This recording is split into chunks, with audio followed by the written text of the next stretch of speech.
আসসালামু আলাইকুম ওয়া রাহমাতুল্লাহ। প্রিয় দিনদার ইমানদার ভাই ও বোনেরা, আশা করি আল্লাহ তাআলার অশেষ মেহেরবানি ও দয়ায় আপনারা অনেক অনেক ভালো আছেন। পবিত্র কোরআনুল কারীমে ভালো এবং মন্দ কাজের আলোচনা হয়েছে। ঘোষণা করা হয়েছে ভালো ও মন্দ কাজের জন্য পুরস্কার ও শাস্তি দেওয়া। বারবার তাগিদ দেওয়া হয়েছে ভুলের জন্য ক্ষমা প্রার্থনা করার জন্য। আল্লাহ পাক রব্বুল আলামিন রাসূল সাল্লাল্লাহু আলাইহি ওয়াসাল্লামের মাধ্যমে কোরআনে প্রতিশ্রুতি দিয়েছেন, অনুতপ্ত হয়ে আল্লাহ পাকের কাছে ক্ষমা প্রার্থনা করলে তাকে আল্লাহ তাআলা অবশ্যই ক্ষমা করে দেন। যে ব্যক্তি ভুল করার পর অনুতপ্ত হয়ে আল্লাহর কাছে ক্ষমা প্রার্থনা করবে, সে ব্যক্তি আল্লাহর প্রিয় বান্দা হবে। কেননা অপরাধী বান্দা যখন আল্লাহর কাছে ক্ষমা প্রার্থনা করে আর আল্লাহ যদি তাকে ক্ষমা করে দিয়ে থাকেন, তার ইস্তিগফার কবুল করে থাকেন, তখন সে ব্যক্তি নিষ্পাপ হয়ে যায় এবং আল্লাহ রব্বুল আলামিন ক্ষমা চাওয়াকে অত্যন্ত পছন্দ করে থাকেন। ক্ষমা প্রার্থনা করলে তিনি অত্যন্ত খুশি হন। এজন্য আমাদের আল্লাহ তাআলার কাছে ক্ষমা প্রার্থনা করতে হবে। খাঁটি তাওবাতে রয়েছে মুক্তি। রাসূল সাল্লাল্লাহু আলাইহি ওয়াসাল্লাম গুনাহ থেকে মুক্তির জন্য তাওবা করার পরামর্শ দিয়েছেন। পাশাপাশি তিনি এমন দোয়া শিখিয়েছেন যা আমল করলে গুনাহ থেকে মাফ পাওয়া যায়। প্রিয় দর্শক, আজকে আলোচনা করব ঘুমানোর পূর্বে 3 বার যে দোয়াটি পড়লে সকল গুনাহ মাফ হয়ে যায়। আপনি সকালে উঠে বুঝতে পারবেন শরীর মন কতটা হালকা হয়ে গিয়েছে।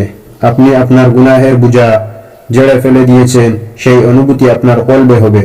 প্রিয় দর্শক, আজকের ভিডিওটি অত্যন্ত গুরুত্বপূর্ণ একটি ভিডিও, তাই সবার কাছে অনুরোধ করছি ভিডিওটি সম্পূর্ণ দেখবেন।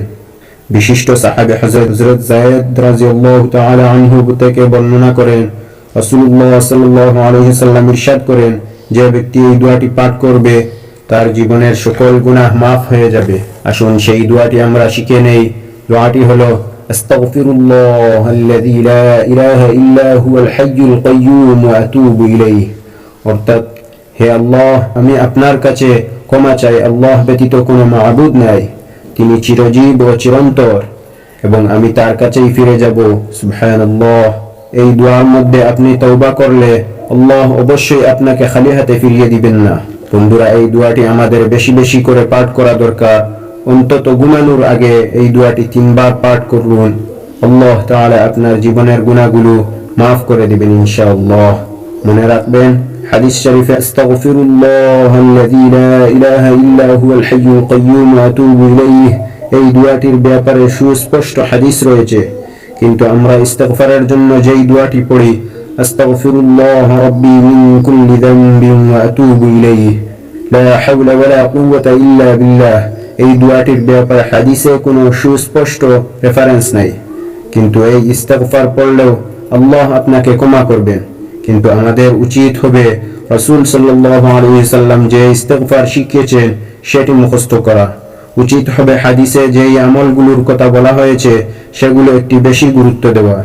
ইনশাআল্লাহ আল্লাহ রাব্বুল আলামিন যেন আমাদেরকে এই দোয়ার উপর আমল করার তৌফিক দান করুন। আমিন।